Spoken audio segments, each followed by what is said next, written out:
ఒక డాక్టర్ హస్తవాసి మంచిది, అక్కడ వెళ్తే బ్రతుకుతాము, అక్కడ వెళ్తే మాకు పెయిన్ తగ్గిపోతుందని. అంటే హస్తవాసి అంటే నిజంగా హస్తవాసి కాదు, అది మాట తీరు, ఆ వైద్యము, ఆ నమ్మకము అంతా కూడా అక్కడి నుంచి వచ్చింది డాక్టర్ గారు. అయితే ముందు నుంచి వచ్చింది. అంటే అసలు మా పేరెంట్స్ దగ్గర నుంచి కూడా కొంత విలువలు, ఇతనికి ఈ ప్రొసీజర్ అవసరం ఉంది అని మనం ఎంబీబీఎస్ చదువుకునేటప్పుడే అనుకున్నారా కార్డియాలజిస్ట్ అవ్వాలని? జనరల్ మెడిసిన్ చేయాలి, చాలా ఛాలెంజింగ్గా ఉంటుంది. ఒక మనిషికి ఏం ప్రాబ్లం ఉంది అని డయాగ్నోస్ చేసి. కోవిడ్ టైంలో డాక్టర్ గారు మీ వీడియో ఎప్పుడు వస్తుందా, మీరు ఆ వేవ్ గురించి ఏం చెప్తారా, స్ట్రెయిన్ గురించి ఏం చెప్తారా, వైద్యం గురించి, ఇంజెక్షన్స్ గురించి అందరు వెయిట్ చేశారు. ఉమెన్ ఇండిపెండెంట్గా ఉండడం ఎంత అవసరం? ఫీమేల్ 40 తర్వాత హాస్పిటల్కి వెళ్ళాలంటే తొందరగా వెళ్ళరు. ఖచ్చితంగా మేల్స్కి దొరికే మెడికల్.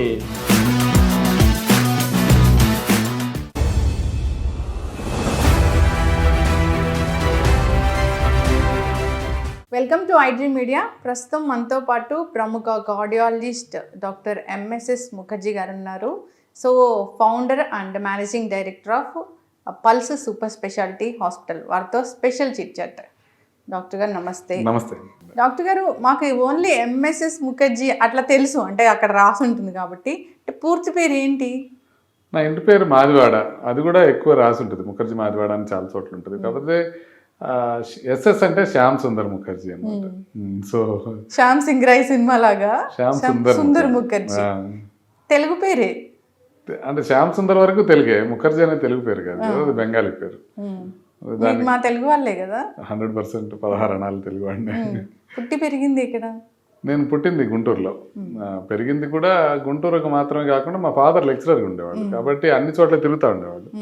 సో ముందు గుంటూరులో ఉండి, తర్వాత పాలకొల్లు వెళ్ళి, ఆ తర్వాత రాజమండ్రి వెళ్ళి, ఆ తర్వాత గూడూరు అని నెల్లూరు డిస్ట్రిక్ట్లో ఉండి, ఆ తర్వాత మళ్ళీ గుంటూరు వచ్చి, అట్లా అనేక ప్లేసెస్ తెలుగు రాష్ట్రాల్లో బాగా తిరగడం అనేది జరిగింది. ఫాదర్ లెక్చరర్ కాబట్టి ట్రాన్స్ఫర్స్ ఉన్నప్పుడు ఫ్యామిలీ మారిపోతూ ఉండేవాడు ఎక్కడికంటే అక్కడికి. తెలుగు స్పష్టత చాలా బాగుంటుంది డాక్టర్ గారు. ఎవరైనా నిజంగా ప్రాబ్లం ఏదైనా వస్తే ఆ తెలుగులో మీరు స్పష్టంగా చెప్తారు కదా, సగం ప్రాబ్లం అక్కడే తీరిపోతుంది. నిజంగానే అట్లా చెప్తామా?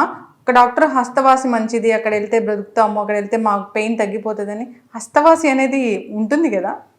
అంటే హస్తవాసి అంటే నిజంగా హస్తవాసి కాదు, అది నమ్మకం మీద వస్తుంది. అంటే ఇప్పుడు ఒక పేషెంట్, ఇప్పుడు ఫర్ ఎగ్జాంపుల్ మీకు ఈ టాబ్లెట్ ఇచ్చి నీకు ఖచ్చితంగా తగ్గిపోతుందని నమ్మకంగా చెప్పేవాళ్ళు, అది తీసుకున్న తర్వాత కొంచెం తగ్గుతుంది, దాన్నే ప్లాసిబో ఎఫెక్ట్ అంటారు. అదే హస్తవాసి అంటే మీరు బాగా తెలిసిన డాక్టర్ దగ్గరికి వెళ్ళేసి మీరు తన దగ్గర నుంచి మీరు మెడిసిన్ తీసుకొని ఆ రీఅష్యూరెన్స్ ఏదైతే ఉంటుందో, ఏం కాదు నీకు పర్వాలేదు అని చెప్పిన రీఅష్యూరెన్స్తో మీకు నొప్పి తగ్గిపోతుంది. నాకు అట్లాగే చాలా మంది చెస్ట్ పెయిన్ ఉన్న వాళ్ళు వస్తారు, చాలా చోట్ల తిరిగి నాకు చెస్ట్ నొప్పి తగ్గట్లేదు అని వస్తారు. వాళ్ళకి ఆల్రెడీ చెప్పుంటారు గుండె ప్రాబ్లం కాదని, వాళ్ళకి తెలుసు, కానీ మనసులో ఏదో అనుమానం అనుకోండి. వాళ్ళు నా దగ్గరికి వచ్చినప్పుడు నేను చెప్పే విధానంతో నేను కొంచెం నవ్వుతో మాట్లాడినప్పుడు వాళ్ళకి ఎట్లా అనిపిస్తుంది అంటే తగ్గిపోతుంది.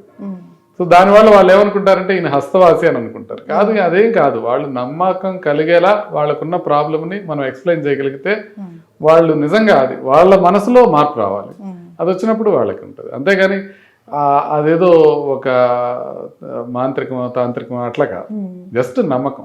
ఇది మీ బుక్స్ లో ఉంటుందా చదువుకునేటప్పుడు? ఉండదు. ఇట్లా బిహేవ్ చేయాలి, ఇట్లా స్ట్రిక్ట్ గా ఉండాలి అట్లా ఉంటుందా? అసలు స్ట్రిక్ట్ గా ఉండాలని కూడా ఉండదు. అసలు చాలా చోట్ల అసలు ఎలా ఉండాలి అనేది, పేషెంట్తో ఎలా డీల్ చేయాలి అనేది పుస్తకాల్లో ఉండదు. Patient anatomy, physiology, biochemistry, pathology ఈ టైప్లో ఉంటుంది, కానీ చాలా కొద్ది చోట్ల మాత్రమే. అంటే హచిసన్ క్లినికల్ మెథడ్స్ అని ఉంటాయి, దాంట్లో అసలు పేషెంట్ని మీరు ఎలా గౌరవించాలి ఎట్లా అనేది కొంచెం ఉంటుంది, ఒక ఫ్యూ వర్డ్స్. బట్ మీకు ఇదంతా ప్రాక్టీస్, లేకపోతే జీవితమే మీకు ఈ పాఠాలన్నీ నేర్పిస్తుంటుంది. నాకు ఎట్లా అంటే, నాకు మా టీచర్స్ ఉండేవాళ్ళు, మా టీచర్స్ వాళ్ళ పేషెంట్స్తో బిహేవ్ చేసే విధానం కానీ అవి చూసి నేర్చుకునేవాళ్ళం. సో అది అంటే గుంటూరులో నేను ఎంబీబీఎస్ ఎండి చదువుకునేటప్పుడు మాకు న్యూరాలజిస్ట్ ఉండేవారు తారకనాథ్ గారని. ఆయన పేషెంట్స్తో ఎలా మాట్లాడుతున్నారనేది ఆయన దగ్గరే ఉండి కొన్ని రోజులు చూసేవాళ్ళం. ఎండీలో ఆయన దగ్గర సాయంత్రం వెళ్ళి నేర్చుకుంటా ఉండేవాళ్ళం. అట్లాగే మురళీ బాబురావు గారని కార్డియాలజిస్ట్ ఉండేవారు. ఆయన మాట్లాడేది చూసారు. నేను ఏంటంటే ఒక నిత్య విద్యార్థి టైప్ అనుకోండి. నేను మీతో కొద్దిసేపు మాట్లాడినప్పుడు మీ దగ్గర నుంచి ఒక మంచి లక్షణం ఏదైనా ఉంటే నేను తీసేసుకుంటాను. నాకు అది తొందరగా అబ్బుతుంది. అందుకే నాకు వాళ్ళ దగ్గర నుంచి, ప్రతి ఒక్కళ్ళ దగ్గర నుంచి కూడా, నేను మాట్లాడే ప్రతి మాటలో కూడా వాళ్ళు ఇంకొకళ్ళు చెప్పిన దాన్ని నేను నేర్చుకున్నది ఉంటుంది. ఆ మాట నేను చెప్పేటప్పుడు వాళ్ళు నాకు గుర్తొస్తుంటారు, ఓకే వీళ్ళ దగ్గర కదా ఇది నేర్చుకున్నాను అని. సో అట్లా అనేక మంది నేను సీనియర్స్ దగ్గర చాలా పాఠాలు నేర్చుకున్నాను. అంటే ఎట్లా మాట్లాడాలి అని. గవర్నమెంట్ హాస్పిటల్లో ఉండి కూడా వాళ్ళు పేషెంట్స్తో మర్యాదగా ప్రవర్తించే తీరు అది నాకు చాలా నచ్చేది. అది అప్పటి నుంచే నాకు ప్రాక్టీస్ అయింది. తర్వాత ప్రైవేట్ ప్రాక్టీస్కి వచ్చిన తర్వాత నేను చూసింది ఏంటంటే అందరూ బాగా మాట్లాడుతున్నారు. It's not as if government హాస్పిటల్లో ఉన్నట్టు కొంతమంది కోపంగా లేకుండా లేరు. ప్రైవేట్ సెక్టర్లో అందరూ బాగానే మాట్లాడతారు. ఇటువరకు లాగా లేదు, ఇప్పుడు అందరూ బాగానే మాట్లాడతారు. కానీ వాళ్ళలో కూడా పేషెంట్ చూసేది ఏంటంటే ఒక సిన్సియారిటీ చూస్తారు. అంటే మీరు చెప్పే మాట మీరు నమ్మాలి అని అంటే మీ కళ్ళ దగ్గర నుంచి మీ మాటల్లో ఆ నమ్మకదగినది, అంటే తన కోసమే మీరు చెప్తున్నారు అన్న విషయం వాళ్ళకి తెలియాలి. సో అలా తెలియకుండా మీరు ఆ బిజీ నేచర్లో మీరు సడన్గా చూసి రిపోర్ట్స్ బాగున్నాయనో లేకపోతే రిపోర్ట్స్ ప్రాబ్లం ఉన్నాయి ఒక స్టెంట్ వేయాలని చెప్తే వాళ్ళు కన్విన్స్ అయ్యే పరిస్థితి లేరు. అంటే మీరు జెన్యున్గా వాళ్ళ బాధని అర్థం చేసుకొని ఓకే వీళ్ళకి అవసరం ఉంది ఈ ట్రీట్మెంట్ కానీ ఇది కానీ అని చెప్పినప్పుడు వాళ్ళు కన్విన్స్ అయ్యి చేయించుకునే అవకాశం ఉంటుంది. వాళ్ళకి రెస్పాన్స్ కూడా అంతే బాగుంటుంది. సో ఆ రకంగా నేను మొట్టమొదటిగా నాకు మంచి గురువులు ఉండటం వల్ల నేర్చుకోవడం జరిగింది. నా జర్నలిస్ట్ ఫ్రెండ్స్ ఎవరైనా కానీ డాక్టర్ కావాలంటే బేసికల్గా నన్నే అడుగుతారు. ఇంకా మీకోసం అయితే ఖచ్చితంగా నాకు ఫోన్ రావాల్సిందే. చాలామంది 2-3 రావడం కూడా జరిగింది డాక్టర్ గారు. నేను వాళ్ళ సరౌండింగ్స్లో అక్కడికి వెళ్ళండి లేనంటే లేదు పర్టికులర్గా మేము అక్కడికే వెళ్తాము, కొంచెం దూరమైనా పల్స్కే వెళ్తాము అనేది. అంటే మాట తీరు, ఆ వైద్యము, ఆ నమ్మకము అంతా కూడా అక్కడి నుంచి వచ్చింది డాక్టర్ గారు. అయితే ముందు నుంచి వచ్చింది అంటే అసలు మా పేరెంట్స్ దగ్గర నుంచి కూడా కొంత విలువలు చిన్నప్పటి నుంచి నేర్చుకోవడం జరిగింది. అంటే ఒకటి, మనం చేసే పనిలో నిబద్ధత, మనకి మనం గుండెల మీద చేసుకుని మనం కరెక్ట్గా చేస్తున్నామా లేదా అన్న విషయాన్ని మనకి మనం కన్విన్స్ చేసుకోగలగాలి. అప్పుడే ఇంకొకరికి మనం క్లియర్గా చెప్పగలుగుతాం. ఇది లేకపోతే, మనకి ఆ కన్విక్షన్ లేకపోతే మనం కన్వే చేసే విధానంలో రోగికి అది తెలిసిపోతుంది. అంటే ఇతనికి ఏదో ప్రాబ్లం ఉంది అని మనకు అనుమానం ఉందనుకోండి, మనం ప్రాపర్గా కన్విన్స్ చేయలేము. ఇతనికి ఈ ప్రొసీజర్ అవసరం ఉంది అని మనకి మనం పూర్తిగా నమ్మలేకపోతే మనం వాళ్ళకి అర్థమయ్యేటట్టు చెప్పలేము. డాక్టర్ గారు ఫ్యామిలీ బ్యాక్గ్రౌండ్ అంటే డాక్టర్స్ ఎవరైనా ఉన్నారా? మేనమామలు కానీ అట్లా ఎవరైనా డాక్టర్స్ ఉన్నారా ఫ్యామిలీలో? అంటే మాకు ఫ్యామిలీలో అంటే మరి కొంచెం అంత పెద్ద ఫ్యామిలీ కింద తీసుకున్నట్లయితే మా బంధువుల్లో సింహాద్రి చంద్రశేఖర్ గారని ఆంకో సర్జన్ ఉంటారు. ఆయన ఇప్పుడు ఫస్ట్ ఆంకో సర్జన్ స్టేట్లో. మా బంధువుల్లో ఆయన ఒక బాగా పాపులర్ డాక్టర్. సో ఆయనలాగా అవ్వాలని మా బంధువుల్లో చాలా మంది ట్రై చేస్తూ ఉంటారు. సో ఆయన ఒక ఇన్స్పిరేషన్ అనుకోండి. నా పేరెంట్స్కి ఆయన బాగా క్లోజ్. ఆయన దగ్గర నేను కూడా కొంత నేర్చుకున్నాను సర్జికల్ స్కిల్స్. అట్లా ఆయన్ని ఒక ఇన్స్పిరేషన్గా తీసుకొని డాక్టర్ని అవ్వాలి అని అనుకున్నాను. కాకపోతే నాకు పొగరు ఎక్కువతో నేను డాక్టర్ని అయ్యాను. నాకు పొగరు బాగా ఎక్కువ. ఇప్పుడు కనపడను మీకు, వీడికి పొగరా అని అనుకుంటారు మీరు. కానీ నాకు చిన్నప్పుడు ఎట్లా ఉండేదంటే ఇంటర్మీడియట్లో అట్లా ఉన్నప్పుడు ఏం తీసుకున్నారు నువ్వు, ఇంటర్లో బైపీసీ తీసుకున్నావు ఏంటి, ఒకవేళ నీకు మెడిసిన్ రాకపోతే ఏం చేస్తావు నువ్వు అని రిలేటివ్స్ ఎవరన్నా అడిగినప్పుడు నా సమాధానం ఎలా ఉండేదంటే నాకు రాకపోతే ఎవరికి వస్తుంది అనేవాడిని. అంటే మామూలు కాన్ఫిడెన్స్ కాదు, అంటే ఒక రకంగా పొగరు అనొచ్చు. నిజంగా పొగరుగానే ఉండేవాడిని. నాకు రాకుండా ఇంకోళ్ళకి రావడానికి లేదు, ఐఎమ్ దట్ గుడ్ అని. ఎందుకంటే స్కూల్లో అంతా కొంచెం బాగా చదువుకోవటం ఇవన్నీ ఉండటం వల్ల ఆ పొగర్ అనేది ఉండేది. అయితే నా ఫస్ట్ టైం సీట్ రాలా. ఫస్ట్ అటెంప్ట్లో క్లోజ్గా వచ్చి మిస్ అయ్యాను నేను. ఫస్ట్ అటెంప్ట్లో సీట్ రాకపోయేటప్పటికి నాకు చాలా వరకు పొగరు తగ్గింది. నేను రెండోసారి రాసి ఎంబీబీఎస్ సీట్ తెచ్చుకున్నాను. కానీ ఈ లోపల నాకు మంచి ఏం జరిగిందంటే మొదటిసారి రాకపోవటం వల్ల ఈ ప్రపంచంలో నాకన్నా చాలామంది మేధావులు ఉన్నారు, నాకన్నా చాలా తక్కువ వాళ్ళు ఉన్నారు, నాకన్నా చాలా ఎక్కువ చదువుకున్న వాళ్ళు ఉన్నారు. నేను దీంట్లో ఒక చిన్న రేణువుని మాత్రమే అన్న ఇది కాన్సెప్ట్ నాకు అర్థమైంది ఫస్ట్ టైం రాకపోవడం వల్ల. అంటే భగవంతుడు మనకి కొన్ని ఇమ్మీడియట్గా నష్టం కనిపించినా తర్వాత లాభం కనిపించే ఉంటాయి చూసారా, అలా అది నాకు ఫస్ట్ టైం సీట్ రాకపోవడం అనేది నాకు చాలా బెనిఫిట్ అయింది లైఫ్లో. ఎంబీబీఎస్ చదువుకునేటప్పుడే అనుకున్నారా కార్డియాలజిస్ట్ అవ్వాలని? లేదండి, నేను అసలు ఎంబీబీఎస్ చదవాలనుకుంది మా మదర్ చెప్పిన దానిపైన. ఇన్స్పిరేషన్ అయితే చంద్రశేఖర్ గారు, బట్ మా మదర్ నాకు ఒకసారి బాగలేనప్పుడు తను డాక్టర్ దగ్గర వెయిట్ చేస్తా చాలా బాధపడింది అనమాట. నాకు ఒక మెడిసిన్కి రియాక్షన్ వచ్చింది. ఆ రియాక్షన్కి నాకు మెడ తిరిగిపోతూ ఉండేది. సో మెడ సైడ్కి తిరిగిపోతా ఉంటే తను చాలా భయపడి ఇమీడియట్గా ట్రీట్మెంట్ చేయండి అని అంటే, డాక్టర్ గారు వస్తున్నానమ్మా అంటున్నారు, ఆయన ముందు ఒక 5-6 ఫైల్స్ ఉన్నాయి, నేను వస్తున్నానమ్మా అని చెప్తూనే అక్కడ ఫైల్స్ చూస్తున్నారు ఎన్ని ఉన్నాయని. మా మదర్ చాలా బాధపడింది, ఇంత పిల్లోడితో ఇంత బాధపడుతుంటే ఆయన ఇమీడియట్గా అటెన్షన్ ఇవ్వలేదని. అది నిజంగా మేజర్ ప్రాబ్లం కాదు, ఆయన వచ్చి తర్వాత ఏదో ఇంజెక్షన్ ఇచ్చి తర్వాత మెడిసిన్ ఇస్తే తగ్గిపోయింది. కానీ ఆ టైంలో తను పడ్డ ఆవేదన, నువ్వు ఖచ్చితంగా డాక్టర్ కావాలి నువ్వు అని చెప్పడం వల్ల నేను డాక్టర్ అవ్వడం జరిగింది. అయితే ఎంబీబీఎస్ అయిపోయిన తర్వాత నేను కార్డియాలజీ చేద్దాం అనుకోలే. యాక్చువల్లీ నాకు జనరల్ మెడిసిన్ చేయటం అంటే చాలా ఇష్టంగా ఉండేది. జనరల్ మెడిసిన్ చేయాలి అది చాలా ఛాలెంజింగ్గా ఉంటుంది. ఒక మనిషికి ఏం ప్రాబ్లం ఉంది అని డయాగ్నోస్ చేసేటప్పుడు మనం ఒక షెర్లాక్ హోమ్స్ లాగా ఫీల్ అవుతాం అనమాట. వాళ్ళు వచ్చి ఏదో చెప్తారు, నాకు ఈ ప్రాబ్లం ఉంది, నాకు ఇన్ని రోజుల నుంచి జ్వరం ఉంది అని.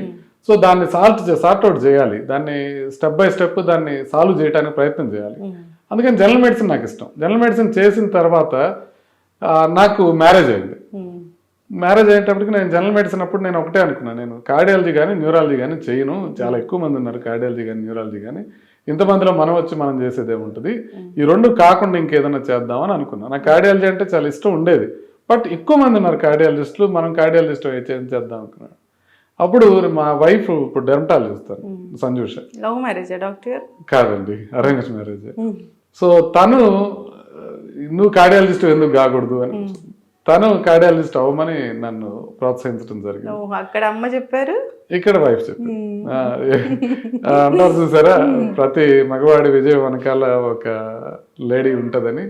అట్లా నేను డాక్టర్ విజయం అనను, కానీ నేను డాక్టర్ అవడం వెనకాల, కార్డియాలజిస్ట్ అవడం వెనకాల వాళ్ళిద్దరే మెయిన్ కారణాలు అనమాట. సో అందుకే నేను కార్డియాలజీ తీసుకొని తర్వాత కార్డియాలజిస్ట్ అవడం. అది మన లోపల ఒకటి ఉంది కదా, నేను ఏది కావాలనుకుంటే అది అవ్వగలను. అప్పట్లో కార్డియాలజీ రావడం చాలా కష్టంగా ఉండేది, ఇప్పుడు కొంచెం ఈజీగా వస్తుంది, సీట్స్ పెరిగినాయి కాబట్టి. అప్పట్లో మా సీనియర్స్ అప్పటికి 4-5 ఏళ్ళు రాసిన వాళ్ళు చాలా మంది ఇంకా కార్డియాలజీ రాస్తా ఉండేవాళ్ళు సీట్ రాకుండా. కాకపోతే మన పొగర కొంచెం ఎక్కడో కొన్ని ఛాయలు ఉంటాయి కదా, నాకు వస్తుంది, నాకు ప్రాబ్లం లేదు, ఏదనుకుంటే అది తెచ్చుకోగలను నేను అన్న నమ్మకం అయితే ఉండేది. పొగరు పోయి కొంచెం నమ్మకంగా ఆగింది. సో కార్డియాలజీ కావాలనుకోగానే ఇమీడియట్గా వచ్చేసి దాంట్లో జాయిన్ అయిపోయాను. అంటే మన మీద మనకు నమ్మకం ఉన్నప్పుడే ఆ పొగరు అనేది ఉంటుంది, ఏమైనా చేయగలను. అంటే చాలా ప్యాంపర్ చేస్తూ పెంచారా డాక్టర్ గారు ఇంట్లో? నన్ను చాలా ప్యాంపర్ చేశారండి. అంటే ఇంట్లో మాత్రమే కాదు, నేను ఆల్ అరౌండ్ ఇప్పటి వరకు, ఇప్పుడు నాకు 52 ఇయర్స్, ఇప్పుడు దాకా నేను కంప్లీట్గా ప్యాంపర్ చేయబడిన వ్యక్తిని. మీరు ఇట్లాంటి వ్యక్తిని చూసి ఉంటారు. అంటే చిన్నప్పుడు పేరెంట్స్ ప్యాంపర్ చేశారు, పేరెంట్స్తో పాటు మా బ్రదర్ నన్ను విపరీతంగా ప్యాంపర్ చేశారు. నాకు ఎల్డర్ బ్రదర్, 2 ఇయర్స్ పెద్దవాడు నాకన్నా, ఇంజనీర్, ఇప్పుడు అమెరికాలో ఉంటాడు. నన్ను విపరీతంగా ప్యాంపర్ చేసి నమ్మరు కొన్ని ఇన్స్టెన్సెస్ చెప్తే, అంత ప్యాంపర్ చేశారు. ఒకటి చెప్తారా? అంటే గుంటూరులో చాలా వేడి ఉండేది, ఇంట్లో ఏసీ ఉండేది కాదు అప్పట్లో, ఫ్యాన్ ఉండేది. ఫ్యాన్ వేస్తే అసలు గుంటూరు వేడి అంటే మీకు తెలియదు ఎట్లా ఉంటుందో. అంటే ఫ్యాన్ వేస్తే ఒళ్ళు కాలిపోద్ది, స్కిన్ అంతా వేడెక్కిపోతా ఉంటుంది, అంత వేడి ఉంటుంది. సో మీకు బాగా తెలుస్తుంది. అంటే అంత వేడిగా ఉన్నప్పుడు మాకు ఏసీ లేదు. అప్పుడు ఏం చేయాలంటే తన ఇంజనీరింగ్ బ్రెయిన్తో ఒకటి ఆలోచించి, మా మదర్ శారీ ఒకటి తీసుకొని దాన్ని ఒక పక్కన పైన కట్టేసి, దాన్ని అక్కడి నుంచి ఇలా ఒక తెరచాపలాగా కిందకి తీసుకొచ్చి, నేను నిద్రపోతున్నంతసేపు పైన వాటర్ డ్రాప్స్ వేస్తా కూర్చున్నాను. సో ఆ ఫ్యాన్ అట్లా తిరుగుతూ ఉంటే అట్లా గాలి వచ్చి నాకు తగులుతూ ఉంటుంది, నేను నిద్రపోతాను. అట్లా మీరు నమ్మరు, అంత ప్యాంపర్ ఉండేది. వీళ్ళు అనుకున్నారా మా ఫ్యామిలీ అనుకున్నారా? మా ఫ్యామిలీ కాదు, నా ఫ్రెండ్స్ కూడా అట్లాగే ప్యాంపర్ చేసేవాళ్ళు. ఇప్పటికీ నా ఫ్రెండ్స్ ఇప్పుడు యుఎస్ నుంచి వాళ్ళు నాకు స్కూల్ మేట్స్ ఉన్నారు, వాళ్ళు ఇప్పటికి కూడా నన్ను ఫోన్ చేసి ప్యాంపర్ చేస్తున్నారు. అప్పటి నుంచి కూడా, అంటే నేను చాలా కొంచెం వీక్గా ఉండేవాడిని చిన్నప్పుడు. సో కొంచెం ఫిజికల్గా స్పోర్ట్స్ ఇవన్నీ ఉండేవి కాదు. అయినా నన్ను ప్రతి టీంలోకి తీసుకునేవాళ్ళు. క్రికెట్లో ఉంటే నేను 10th డౌన్ బ్యాట్స్మెన్ని, 11th డౌన్ బౌలర్ని, ఇట్లా నాకేం వచ్చేది కాదు, ప్రతి టీంలో నేను ఉండేవాడిని. సో అట్లా క్లాస్మేట్స్ అట్లా ప్యాంపర్ చేసేవాళ్ళు. కాలేజీలో నన్ను ప్యాంపరింగ్. తర్వాత నేను ఎంబీబీఎస్కి వచ్చిన తర్వాత ప్రొఫెసర్లు అందరూ నన్ను ప్యాంపర్ చేసేవాళ్ళు. నా పక్కన ఉన్న స్టూడెంట్స్, ఫ్రెండ్స్ ఇప్పటికి కూడా వీడికి ఏమీ తెలియదు కొంత అంటే సోషల్ ఇంటరాక్షన్స్లో కరెక్ట్గా ఉండకపోవచ్చు అని వాళ్ళే ముందు తీసుకుని, నేను ఫోన్ చేయకముందు వాళ్ళే ఫోన్ చేసి నా యోగక్షేమాలు అడగటం, వాళ్ళు చూసుకోవడం అట్లాగే ఉండేది. పెళ్ళైన తర్వాత వైఫ్ అయితే ఇంకా మీరు నమ్మరు, ఇప్పుడే మీరు లంచ్ బాక్స్ చూసారు కదా, ఇది అడిగారు కదా లంచ్ బాక్స్, దాని కలర్స్ తో సహా ఇట్లా ఈ కలర్స్ లో ఉండాలి, అందుకే అడిగాను నేను. సో ఇట్లా ఉండాలి లంచ్ బాక్స్, ఆ లంచ్ బాక్స్ లో పైన పెరుగు ఉండాలి, కింద ఇది ఉండాలి. పెరుగు గిన్నె పెడితే ఇప్పుడు మా వాడు ఇక్కడ బయట సుబ్బు ఉంటాడు, నాకు తెలియదు దాంట్లో ఏం పెట్టారు, పెరుగు గిన్నె తీసి వాడు ఫ్రిడ్జ్ లో పెట్టి నాకు నేను తినే టైంకి ఫ్రిడ్జ్ లో తీసుకొచ్చి ఇవ్వాలి.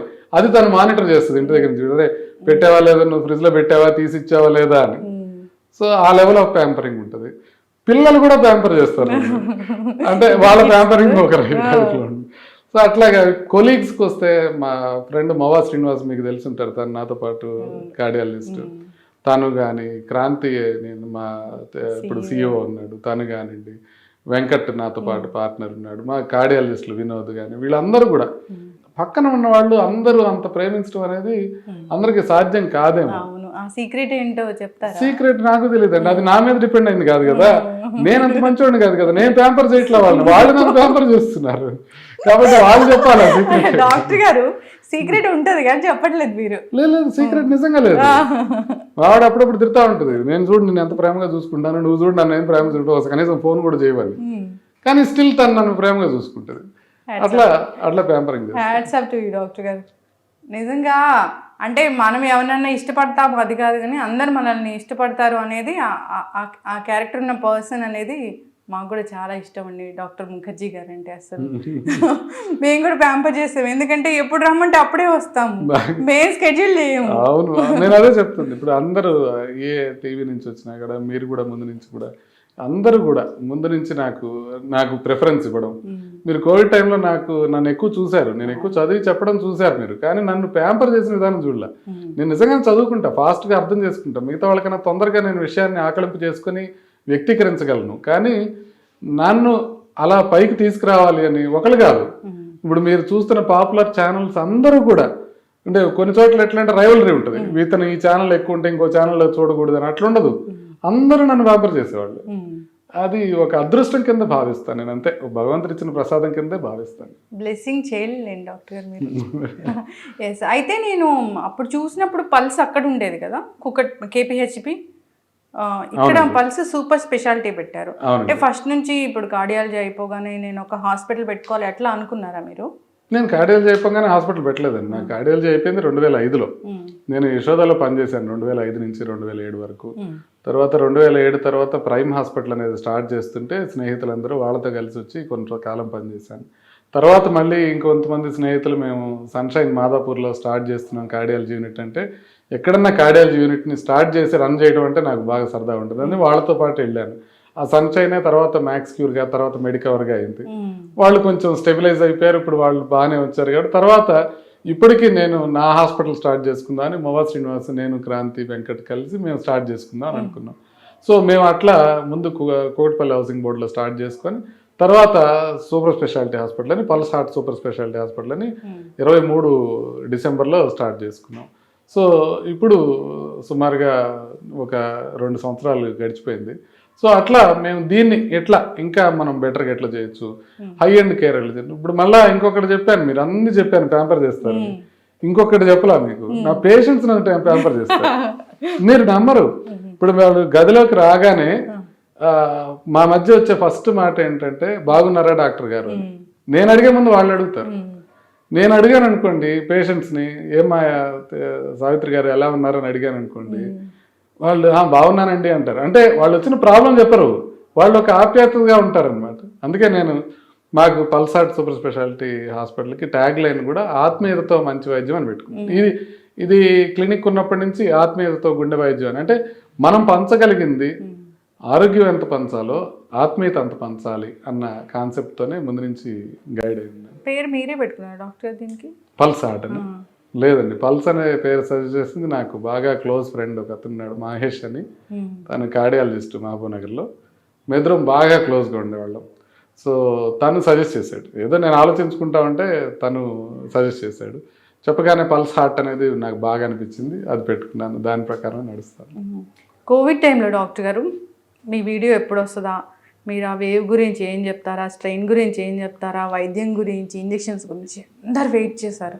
ఆ కోవిడ్ అనేది మా డాక్టరు వచ్చాడు అనే ఒక ధైర్యం అనేది వచ్చింది. ఆ ఫేజ్ని ఎట్లా చూస్తారు డాక్టర్ గారు అసలు? అంటే నేను ఇప్పుడు మొన్న వస్తూ మా ఫ్యామిలీలో మేమేం చేస్తామంటే టైం లేట్ అవుతుంది కాబట్టి మేము నలుగురు, నాకు 2 పిల్లలు, వైఫ్, నేను కలిసి కార్లో ఊరికే తిరుగుతుంటాం రాత్రిపూట. అలా వెళుతూ మొన్న వస్తూ సడన్గా బాగా బిజీగా ఉంది. సండే నైట్ 10 o'clockకి కొండాపూర్లో వస్తున్నాం మేము, గచ్చిబౌలి నుంచి కొండాపూర్ వైపు. చాలా బిజీగా ఉంది. అప్పుడు నేను అన్నాను అనమాట, ఒక సర్రియల్గా అనిపిస్తుంది కోవిడ్ అనేది మన లైఫ్లో వచ్చిన ఇదేనా అని. అంటే ఇప్పుడు గుర్తు కూడా రావట్లేదు కరెక్ట్గా. అంటే అంత తీవ్రమైన కండిషన్స్ నుంచి మనం వచ్చాము, ఇప్పుడు మళ్ళీ ఎంతమంది రోడ్ల మీద తిరుగుతున్నారంటే కొంచెం సర్రియల్గా అనిపిస్తోంది అని. అంటే అదంతా అసలు ఎట్లా జరిగింది, అసలు మనం అంత ఉపద్రవం నుంచి ఎట్లా బయటపడ్డాము అనేది చాలా కొన్నిసార్లు వండర్ అనిపిస్తుంది. నేనేం చేశానంటే ఆ టైంలో నేను ఈవినింగ్ ప్రాక్టీస్ చేసేవాడిని. ఆల్మోస్ట్ 11ంటికి ఇంటికి వెళ్ళేవాడిని. పిల్లల్ని నేను చూస్తే ఫస్ట్ మాట నేను చెప్పడం, అరే పడుకోండరా, నిద్రపోండరా అని చెప్పడానికే ఫస్ట్ టైం ఉండేది. అయితే నేను కోవిడ్ తర్వాత నాకు భయం వేసింది. కోవిడ్ పేషెంట్స్ తిరుగుతూ ఉన్నాము, అంతా చేస్తున్నాము. సో మనం ఫస్ట్ చేయాల్సింది ఏంటి అని అంటే, పిల్లలు అసలు వాళ్ళు ఏంటి, వాళ్ళ పీపుల్, వాళ్ళు ఎలాంటి వాళ్ళు, వాళ్ళ పర్సనల్గా వాళ్ళ ఇంట్రెస్ట్ ఏంటి ఏమీ తెలియదు కదా నాకు. పొద్దున్న లేవటం, సాయంత్రం వాళ్ళని పడుకోబెట్టడం, ఒక సండే మాత్రం వాళ్ళని చూస్తున్నాను అని చెప్పి ఆ తర్వాత ఈవినింగ్ ప్రాక్టీస్ కూడా మార్చేసుకున్నాను. ఇప్పుడు 6 o'clock తర్వాత నాకు అపాయింట్మెంట్స్ ఇవ్వరు, ఆ లోపలే ఉంటాయి అపాయింట్మెంట్స్. సో ఆ కోవిడ్ టైంలో నా లైఫ్ చాలా ట్రాన్స్ఫార్మ్ అయిపోయింది. నేను నాకు ఈ మార్పులు చాలా వచ్చినాయి అన్నమాట. నాకు చిన్నప్పటి నుంచి ఒక అడ్వాంటేజ్ ఏముందంటే, మీరు ఒక సైంటిఫిక్ పేపర్ ఇస్తే నేను ఒక 10 నిమిషాల్లో దాన్ని మొత్తాన్ని చదివి దాంట్లో ఉన్నది క్రోడీకరించి నేను చెప్పగలిగేవాడిని. సో అది చాలా ఫాస్ట్గా చేసేవాడిని. ఇప్పుడు ప్రొఫెసర్స్ కూడా ఇవాళ సెమినార్ చేయాలి, కరెక్ట్గా సెమినార్ చేయాల్సిన వాడు మానేశాడు అనుకోండి, వాడు 4 రోజుల నుంచి ప్రిపేర్ అవుతున్నాడు టాపిక్, నెక్స్ట్ 10 గంటలకు చేయాలి, 9ంటికి వచ్చారు, వాడు రాలేదు, జ్వరం వచ్చి. సో ఇప్పుడు సెమినార్ ఆగిపోతుంది కదా. ఆగిపోతున్నప్పుడు అలాంటి ట్రబుల్ షూటర్ని నేను అనమాట.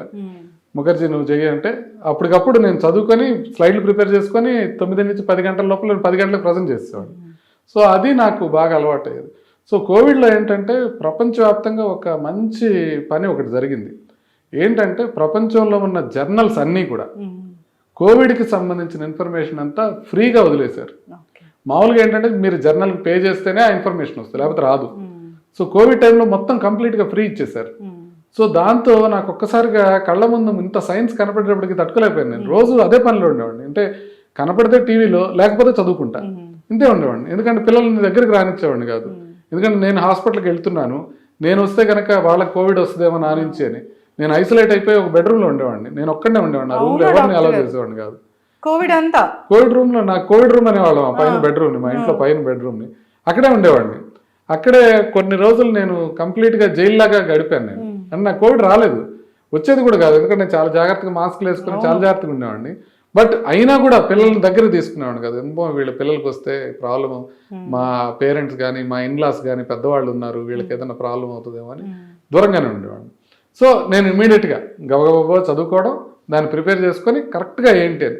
అంటే ప్రపంచంలో నేను ఇంత కాన్ఫిడెంట్, నేను పొగరన్నాను కదా, ఆ టైంలో కోవిడ్ టైంలో నాకన్నా కోవిడ్ గురించి ప్రపంచంలో చాలా తక్కువ మందికి ఎక్కువ తెలుసు.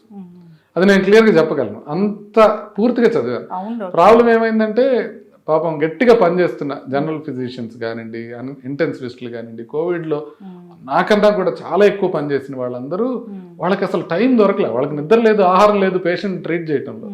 నేనేంటి, నాకు ఒక టీం ఉండేది, వాళ్ళని చూసి వాళ్ళు మేనేజ్ చేసుకునేవాళ్ళు, నేను వాళ్ళకి గైడెన్స్ ఇస్తూ ఉండేవాడిని, నాకు కాస్త టైం ఉండేది. అంటే కార్డియాలజీ కేసెస్ తగ్గిపోయినాయి కోవిడ్ టైంలో, మీకు గుర్తున్నట్లయితే. సో అంటే మనకి మొట్టమొదటిసారిగా ఒక టైం ఉంది, మనకు కావాల్సినంత సైన్స్ కంప్లీట్గా ఫ్రీగా ఉంది, మనకు ముందు ప్రజల్ని సేవ్ చేయాలన్న ఒక దృఢ సంకల్పం ఉంది. సో మనం ఖచ్చితంగా దీన్ని ఉపయోగించుకోవాలని చెప్పి విపరీతంగా చదివేసి ప్రాపర్గా గైడెన్స్ ఇచ్చేవాడిని. నేషనల్ లెవెల్లో, ఇంటర్నేషనల్ లెవెల్లో కూడా అమెరికా నుంచి కూడా నన్ను అడిగేవాళ్ళు, ఏంటి ఈ డైరెక్షన్ ఏంటి, ఎట్లా ఉంటుంది అనేది అడిగేవాళ్ళు. అదేవిధంగా దానికి నేను చెప్పుకుంటూ వచ్చేవాడిని. సో వాళ్ళ నమ్మకం నిలబెట్టడానికి ప్రతిరోజు నేను, అంటే మీకు కనపడేదే కాదు, నేను రోజు ఆ రోజు వచ్చిన న్యూస్ అంతా, ఆ రోజు వచ్చిన సైన్స్ అంతా చదివేసి డాక్టర్స్ అందరికీ నేను మెసేజ్లు పెట్టేవాడిని, వాళ్ళకి చదువుకోవడానికి టైం ఉండదేమో అని షార్ట్గా చేసి పెట్టేవాడిని. సో కొంతమంది చిరగబడ్డారేమో తెలియదు కానీ పెడతానే ఉంటాను. మా వంతు బాధ్యత అనుకున్నాను ఖచ్చితంగా. అంటే ఇప్పుడు కూడా పేషెంట్లు వచ్చి, సార్ కోవిడ్ టైంలో మిమ్మల్ని మీరు చెప్పబట్టే మేము ధైర్యంగా ఉండగలిగాము, లేకపోతే ఆ భయానికి చచ్చిపోయేవాళ్ళం అని చెప్పి ఇప్పుడు ఎవరన్నా అంటుంటే నాకు నేను ఇందాక చెప్పాను కదా, సర్రియల్గా అనిపిస్తుంది అనమాట. అంటే నేనున్నాను ఆ సిచ్యువేషన్లో, నిజంగా ఇదంతా జరిగిందా అని ఒక ఒక భ్రాంతిలాగా అనిపిస్తుంది. అవును డాక్టర్ గారు, మీ ఇన్ఫర్మేషన్ కోసం మేము చాలా వెయిట్ చేసేవాళ్ళం అక్కడ, గంటలైనా వెయిట్ చేసేవాళ్ళము ఏం చెప్తారు ఏంటి అనేది. అది అథెంటిక్ ఇన్ఫర్మేషన్ ఉండేది కదా, సో అందుకోసం చాలా మంది టీవీలో ఇప్పుడు ఒక ఆయన నాకు ఫోన్ చేస్తుంటాడు, అప్పుడు ఆయన సాక్షి టీవీలో ఉన్నాడు. నేను కారులో ఎక్కి వెళ్ళిపోతుంటే బలవంతంగా కారు ఆపేసి డోర్ లాగేసి ఇంటర్వ్యూ తీసుకున్నాను కారులోనే. నేను కారులో కూర్చుంటా, నన్ను కారు బయట బైక్ వేసుకొని నిలబడి ఇంటర్వ్యూ తీసుకున్నాను. అది సార్ అది 7 లక్షల మంది చూసారు సార్ అని తర్వాత ఫోన్ చేసి చెప్తాను. వీడియోస్ ఎప్పటికీ వైరల్ అక్కడ, అంటే ఇక్కడ కూడా జనాలందరూ మిమ్మల్ని ప్యాంపర్ చేసినట్లే డాక్టర్ గారు. నిజంగా చాలా ఫాలోవర్స్ ఉంటారు మీకు. నిజంగా ప్యాంపర్ చేయబడ్డా. అంటే ఎప్పుడైనా ఏదైనా ఒక ఇన్ఫర్మేషన్, ఏదైనా ఒక వైరల్ వార్త వచ్చింది, అది డాక్టర్ ముఖర్జీ గారితో చేయకపోతే అది మాకు ఎట్లా ఉంటుంది, చేయలేదు అనే ఫీలింగ్. అంటే నేను చాలా వరకు అందుకే వద్దని కూడా మీకు కూడా చాలాసార్లు చెప్పాను. అంటే మనకి సంబంధం లేని విషయాల్ని మాట్లాడకూడదు అని. కోవిడ్ అంటే అది అందరికీ సంబంధం, ఎందుకంటే కోవిడ్ రాకముందు ఎవరికి కోవిడ్ గురించి తెలియదు, కోవిడ్ వచ్చాకే అందరు తెలుసుకున్నారు. కాబట్టి దాంట్లో స్పెషలైజ్ చేయడానికి మీరేం చేయగల, మీరు చదువుకోవాలి అంతే. కాబట్టి దాంట్లో ప్రాబ్లం లేదు. బట్ ఇప్పుడు ఫర్ ఎగ్జాంపుల్ ఒక పల్మనాలజీ ప్రాబ్లమో లేకపోతే న్యూరాలజీ ప్రాబ్లమో దీంట్లో ఏదన్నా మేజర్ వచ్చినప్పుడు దాని గురించి నేను చెప్పగలిగి ఉండి కూడా నేను సాధ్యమైనంత వరకు అవాయిడ్ చేస్తుంటాను. అంటే కార్డియాలజీ కానీ జనరల్ మెడిసిన్ కానీ నేను చదువుకున్న వరకే చెప్పడానికి ఇప్పుడు ప్రయత్నం చేస్తున్నాను. ఎందుకంటే కొంచెం ఓవర్ ఎంతోజియాస్టిక్గా వెళ్ళిపోయి అన్నిటిని కవర్ చేయడానికి, అందరి ఫీల్డ్లో కాలు పెట్టడానికి మనం ప్రయత్నం చేయకూడదు అని. సిపిఆర్ వీడియో కూడా చాలా వైరల్ అయింది, మీరు రాజమౌళితో చేశారు, మీ ఛానల్లో ఉంటుంది అది. నేను మళ్ళీ చెప్తున్నా కదా, ప్యాంపరింగ్ అంటే నాకు సెలబ్రిటీస్ కూడా విపరీతంగా ప్యాంపర్ చేశారు. రాజమౌళి గారు మీకు అసలు ఆయన అప్పట్లో మీరు RRRలో ఉన్నారు, ఆయన RRR రిలీజ్ గురించి అప్పుడు నన్ను అడిగేవాళ్ళు ఆ షూట్ గురించి. ఆ షూట్లో ఎవరికన్నా ఇన్ఫెక్షన్ రాకుండా నేను ఏం జాగ్రత్తలు తీసుకోవాలని ఆయన నన్ను RRRలో టైంలో కన్సల్ట్ చేశారు. ఆ చనువుతో నేను ఆయన అడిగి, సార్ సిపిఆర్ చేద్దాం సార్, పునీత్ రాజ్ కుమార్ గారు చనిపోయినప్పుడు అందరం బాధ అనిపించింది చేద్దామంటే ఆయన ఇమీడియట్గా ఒప్పుకున్నారు. సో ఆయనే కాదు, సుకుమార్ గారు అంటే నాకు బాగా క్లోజ్ ఫ్రెండ్. సుకుమార్ గారు పుష్ప 2లో ఫస్ట్ పేరు నాదే ఉంటుంది, ఇంకేం పడదు, మీ స్క్రీన్ ఓపెన్ కాగానే నా పేరు ఉంటుంది. అంటే ఆయన జస్ట్ నాకు క్లోజ్ కాబట్టి వేసేసారు. నేను దానికి ఏం కంట్రిబ్యూట్ చేసి, చాలా మంది అడిగారు ఏంటి నువ్వేమన్నా దానికి ఏమన్నా క్రియేటివ్గా కంట్రిబ్యూట్ చేసావా, ఫైనాన్షియల్గా ఏమైనా చేసావా, నేను ఏం చేయలేదు, జస్ట్ ఆయన ఫ్రెండ్షిప్ పేరు మీద అట్లా పెట్టేశారు అని. అట్లా అనేక మంది సెలబ్రిటీస్ కూడా మళ్ళా ప్యాంపరింగ్ అనేది జరుగుతూ ఉంటుంది. పిల్లలు ఏం చదువుకుంటున్నారు డాక్టర్ గారు? మా వాడు BBA చేరాడండి. కాకపోతే వాడు MBBSలో చేరమంటే వాడికి ఇష్టం లేదు నాకు MBBSలో చేరటం అని అన్నాడు. వాడికి నన్ను చూస్తే చాలా మంది నన్ను చూసి డాక్టర్లు అయిన వాళ్ళు ఉన్నారు, మా వాడు నన్ను చూసి డాక్టర్ కాకూడదు, టైం ఇవ్వట్లేదని. సో నువ్వు ఎందుకు అంత సీరియస్గా ఉంటావు ఇప్పుడు వాళ్ళని వీళ్ళని అంటే, ఇక్కడ ఏదైనా పేషెంట్కి బాగాలేకపోతే నాకు ఇంట్లో నిద్ర పట్టదు, సరిగ్గా తినను, కొంచెం ఇబ్బందిగా ఉంటాయి. సో ఇవన్నీ అబ్జర్వ్ చేసి నేను ఇదంతా నాకు వద్దని అనుకున్నాడు. బలవంతంగా వాడిని BBAలో చేర్చాను. కానీ వాడి ఉద్దేశం అది కూడా కాదు, BBA కూడా కంప్లీట్ చేద్దాం లేదు. వాడికి హీరోలా ఉంటాడు కదా డాక్టర్ గారు, వాడికి ఇదే వాడు ఫిల్మ్ మేకర్ కావాలని అనుకుంటున్నాడు.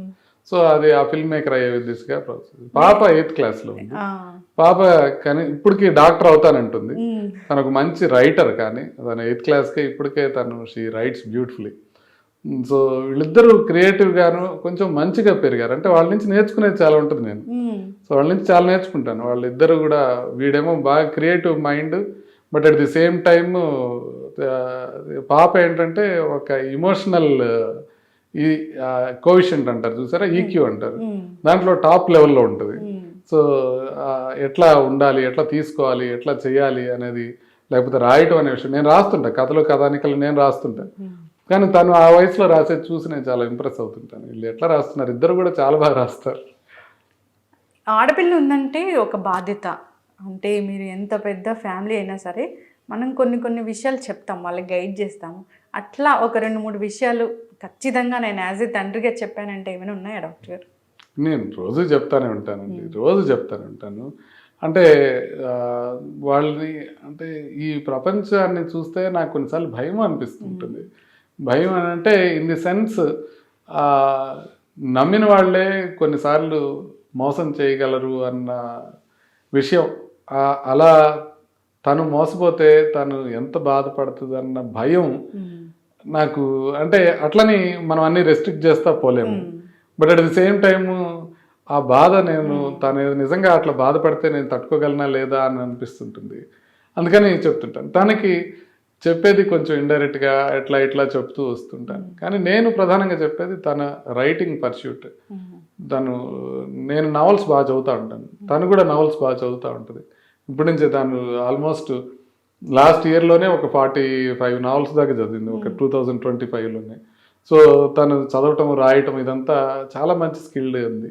సో అట్లా చేద్దాం అంటే తను అమ్మాయి అని ఫీల్ అవ్వకుండా, అంటే తన జెండర్ గురించి కొన్ని రెస్ట్రిక్షన్స్ ఫీల్ అవ్వకుండా పెంచాలి అనేది నా ప్రయత్నం. మా వైఫ్ కూడా ఆ ప్రయత్నంలో చాలా ముందు ఉంటుంది. తను she doesn't care for any gender boundaries. తను చాలా ఫార్వర్డ్ థింకింగ్ ఉన్న లేడీ. సో అట్లాగే తను డాటర్ని కూడా అట్లాగే పెంచుతూ వచ్చింది. అట్లాగే ఒకళ్ళని చూసి భయపడటం కానీ చేయకూడదు, మనం ధైర్యంగా ఉండాలి అని. కానీ మనం చెప్పలేము హౌ దే షేప్ అప్ అనేది. We have to wait and watch. Women ఇండిపెండెంట్గా ఉండడం అనేది, అంటే జనరల్గా మేల్ డాక్టర్గా మిమ్మల్ని అడుగుతున్నాను, అంటే మీరు చెప్పండి మీ ఒపీనియన్. ఉమెన్ ఇండిపెండెంట్గా ఉండడం ఎంత అవసరం అసలు? ఖచ్చితంగా అవసరం. నేను అసలు ఆ విషయంలో ఐఎమ్ వెరీ కన్విన్స్డ్. ఎందుకు అని అంటే, మీకు డొమెస్టిక్ అబ్యూజ్ అనేది ఎందుకు జరుగుతుందంటే ఒక లేడీ ఫైనాన్షియల్గా ఇండిపెండెంట్గా లేకపోవడం వల్ల జరుగుతుందని నేను గట్టిగా నమ్ముతాను. ఎందుకంటే ఎందుకు భరించి ఉంటారు ఒక అబ్యూజివ్ హస్బెండ్తో చెప్పండి? వాళ్ళకి ఫైనాన్షియల్ ఇండిపెండెన్స్ లేదు కాబట్టి భరించి ఉంటారు. అంటే చాలా మంది ఆర్గ్యూ చేయొచ్చు, అంటే ఫైనాన్షియల్ ఇండిపెండెన్స్ ఉంటే వాళ్ళు అస్సలు హస్బెండ్ మాట వినరు, అందుకోసం అని చెప్పి ఇంకా బ్రేకప్స్ ఎక్కువ అవుతాయి అనేది అనొచ్చు కొంతమంది. కానీ నేను అది నమ్మను. ఎందుకు ఆ ప్రాబ్లమ్స్ వస్తున్నాయి ఫైనాన్షియల్ ఇండిపెండెన్స్ వచ్చిన తర్వాత అంటే, you have to respect the lady for what she is. మీరు మీరు రెస్పెక్ట్ చేయలేకపోతేనే ఈ ప్రాబ్లం వస్తుంది. Once you continue to be, అంటే జనరేషన్స్ నుంచి మేల్ డామినేటెడ్ సొసైటీలో ఉంటున్నాం మనం. ఇప్పుడు మనం ఆ ఈక్వాలిటీ ఆ ఈక్విటీ మనం యాక్సెప్ట్ చేయలేకపోవడం వల్లే జెండర్ ప్రాబ్లమ్స్ వస్తున్నాయి. అట్లా వీళ్ళు ఫైనాన్షియల్ ఇండిపెండెంట్ ఉండకపోతే వీళ్ళకి ఇండిపెండెంట్ థింకింగ్ ఉండదు. సో ఖచ్చితంగా ఫైనాన్షియల్ ఇండిపెండెన్స్ ఉండాలి, దాంట్లో ఎటువంటి సందేహం లేదు. ఒక పెళ్లి చేసుకుంటే మంచి పెళ్లి చేసుకుంటే సరిపోతుంది అనే విషయం మాత్రం నేను అసలు ఒప్పుకోను. మా అమ్మాయికి ఆ విషయం చెప్పను. She has to take care of her self. ఇంకా అవతల వాడు సంపాదించలేదో తన ఇష్టం. తను మాత్రం తను చేసుకోవాల్సిన అవసరం ఉంది ఖచ్చితంగా. ఎడ్యుకేషన్ కూడా చాలా చాలా ఇంపార్టెంటే. మీలాంటి పెద్ద పెద్ద డాక్టర్లు చెప్పడం, పెద్ద పెద్ద వాళ్ళు చెప్పడం వల్ల ఆడపిల్లలకి చదువు పూర్తి స్థాయిలో అందుతుంది. డాక్టర్ గారు అవగాహన వచ్చింది. అందాలి. ఎందుకంటే ఒక మేల్ చదువుకుంటే తన వరకే ఉంటుంది, లేడీ చదువుకుంటే ఫ్యామిలీ అంతా చదువుకుంటారు. సో ఖచ్చితంగా ఎన్విరాన్మెంట్ వస్తే, అకాడమిక్ ఎన్విరాన్మెంట్, ఖచ్చితంగా పిల్లలు చదువుకుంటారు. ఇంకా ఎక్కడో డాక్టర్ గారు ఫీమేల్ 40 తర్వాతనే కదా, జనరల్గా పెళ్ళైన తర్వాత హాస్పిటల్కి వెళ్ళాలంటే తొందరగా వెళ్ళరు. చూస్తుంటారు కదా డాక్టర్ గారు, చాలా కాంప్లికేటెడ్ అయ్యాక అప్పుడు వస్తూ ఉంటారు. ఇప్పుడు ఖచ్చితంగా మేల్స్కి దొరికే మెడికల్ అటెన్షన్ లేడీస్కి దొరకదు చాలాసార్లు కూడా. ఈవెన్ ఇప్పుడు మీకు 75-year-old మదర్కి 75-year-old ఫాదర్కి ఇప్పించే ట్రీట్మెంట్ విషయంలో కొంత వ్యత్యాసం ఉంటుంది, ఉండకూడదు, ఉంటుంది ఖచ్చితంగా. మన ఇంకా పేట్రియార్కియల్ సిస్టమే నడుస్తూ ఉంది ఫ్యామిలీస్లో. అది నెమ్మదిగా తగ్గిపోయావు. ఇక్కడే ఉంది. ఈవెన్ అమెరికా లాంటి పాశ్చాత్య దేశాల్లో కూడా అనేక పరిశోధనలు చేస్తే తెలిసింది ఏంటంటే, లేడీస్కి జెంట్స్కి ఇచ్చేంత కేర్ ఇవ్వరు, వాళ్ళకి చేయాల్సిన ప్రొసీజర్స్ చెయ్యరు, వాళ్ళకి చేయాల్సినంత ట్రీట్మెంట్ ఇవ్వరు. చివరికి మెడిసిన్స్లో కూడా మేల్స్కి ఇచ్చేదానికన్నా ఫిమేల్స్కి ఇచ్చేవి డిఫరెంట్గా ఉంటాయి, తక్కువ ఉంటాయి అనేది పరిశోధనలో తేలింది, పబ్లిష్డ్ మెటీరియల్లో. సో ఖచ్చితంగా జెండర్ బయాస్ ఉంది, జెండర్ బయాస్ పోవాలి. డాక్టర్ గారు, అంటే మీ డాక్టరు ఖచ్చితంగా వస్తారు, ఏ పేషెంట్ అయినా వస్తారు. ఎప్పుడైనా మీ మదర్ వచ్చి హార్ట్ చెకప్ చేయించుకున్నారా మీ దగ్గర? అంటే మా మదర్కి రీసెంట్గా యాంజియోగ్రామ్ చేశాను. రీసెంట్గా అంటే ఎక్కువ రోజులు కూడా కావట్లేదు, ఒక 2 months అవుతుంది.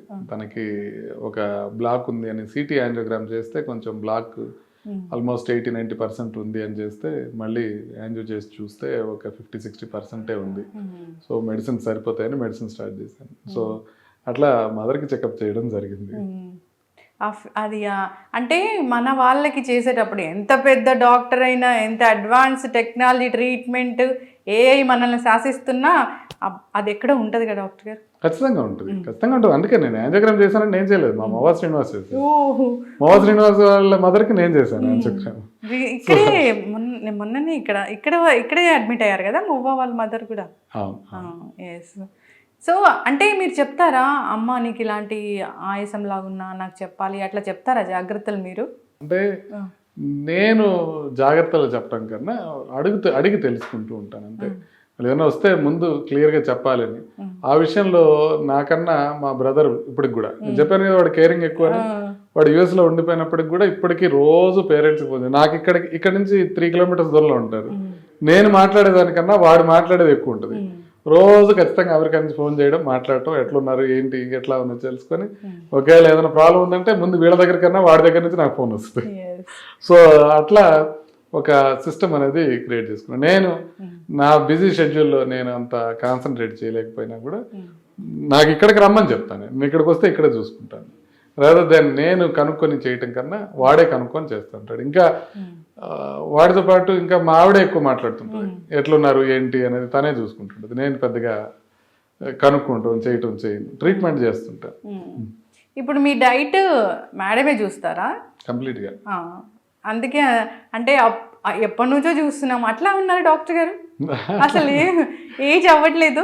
అది కొంత జెనెటిక్స్, ఏజ్ అవ్వకపోవడం ఏం లేదు, కానీ లావ్ అవ్వకపోవడం అనేది కొద్దిగా మాకు జెనెటిక్గా మాది కొంచెం మంచి ఇది ఉందన్నమాట, జెనెటిక్ బ్యాక్గ్రౌండ్ ఉంది.